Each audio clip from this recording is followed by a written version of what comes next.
Hello दोस्तों, नमस्कार। जो आपको सामाजिक विज्ञान की वर्कबुक मिली है, जो कि विषय सामाजिक विज्ञान कक्षा 9वीं 2024-25 में मिली है, अध्याय 1 पालमपुर गांव की कहानी। तो आज हम उसका सॉल्यूशन भी इसी वीडियो में देखेंगे।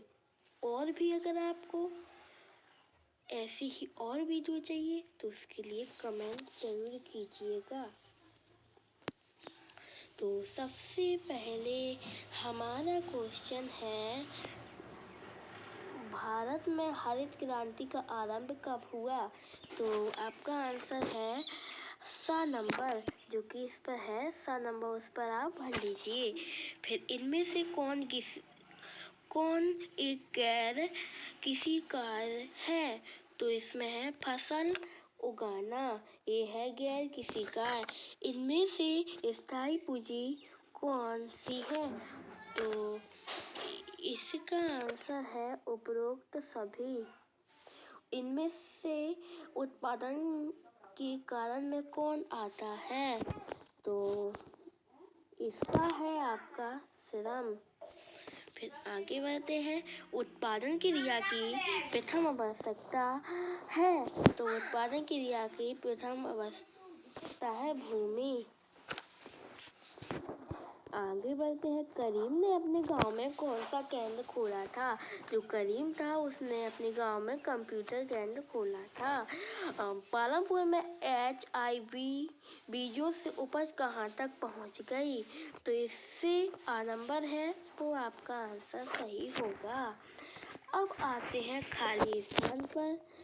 जो अपने परिवार के साथ काम करते हैं तो उन्हें क्या कहते हैं? जो अपने परिवार के साथ काम करते हैं तो उन्हें कहते हैं छोटे किसान। अब पालमपुर गांव का मुख्य व्यवसाय क्या था? जो पालमपुर गांव था तो वहाँ के लोग अधिक से अधिक क्या करते थे? तो वहाँ के लोग जो है खेती करते थे, यानी किसी पूंजी को बढ़ाना संभव है, जबकि भूमि है हेक्टेयर है। भूमि मापने की इकाई है। जब भी हम भूमि मापते हैं तो हेक्टेयर से नापते हैं। कार्यशील पूंजी का उदाहरण है नगद। अब आगे बढ़ते हैं, निम्नलिखित प्रश्नों के उत्तर एक वाक्य में दीजिए। तो सबसे पहले हरित क्रांति है, तो इसका देखते हैं।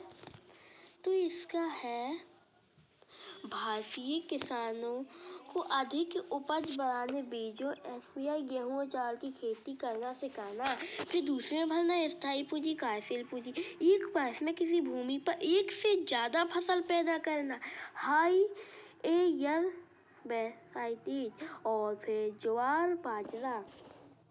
फिर है सत्य असत्य। तो रबी की फसल गर्मी के मौसम में लगाई जाती हैं, और हाँ ये असत्य है, क्योंकि रबी की फसल गर्मी के मौसम में नहीं लगाई जाती। 1 हेक्टेयर बराबर 100 मीटर की भुजा वाले वर्ग क्षेत्रफल के बराबर होता है, बिल्कुल सत्य है।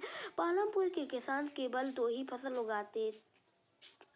पालमपुर के किसान केवल 2 ही नहीं, वो 2 से 3 भी उगा लेते थे, इसलिए ये असत्य हो जाएगा। अब तीसरे उत्पादन भूमि समभूमि, हाँ ये बिल्कुल कारक है, भूमि की बिल्कुल ही कारक है।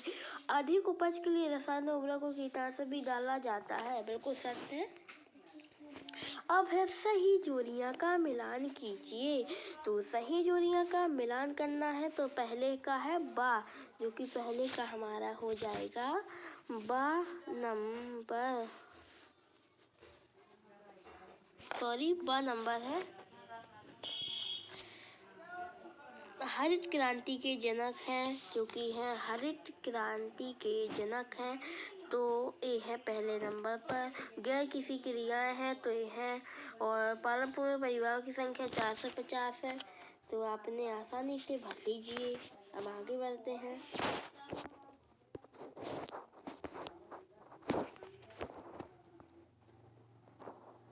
पालमपुर के 450 परिवारों में भूमि किस प्रकार वितरित है?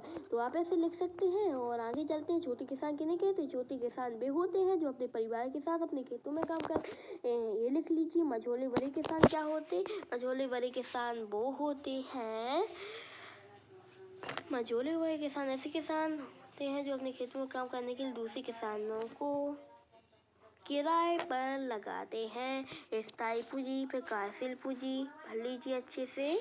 अब आगे बढ़ते हैं प्रश्न क्रमांक 12 पर। ये प्रश्न क्रमांक 11 का उत्तर देख लीजिए, 12 के ऊपर है, फिर 12 फिर 13 14 15 आप इन्हें आसानी से भर लीजिए। फिर चलते हैं आगे।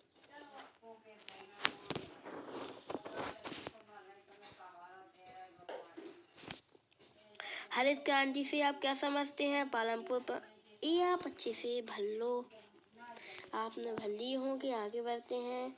अब आगे क्या बढ़ते हैं, ये हो गए हैं सारे क्वेश्चन जो कि आपके हैं। 20 क्वेश्चन हैं, 20 क्वेश्चन है वो आपके भर लिए गए हैं। अब आगे क्या बढ़े। अगर आपको वीडियो पसंद आए तो आप चैनल को सब्सक्राइब कीजिए, वीडियो को लाइक कीजिए। धन्यवाद। मिलते हैं अगली वीडियो में, तब तक के लिए बाय बाय।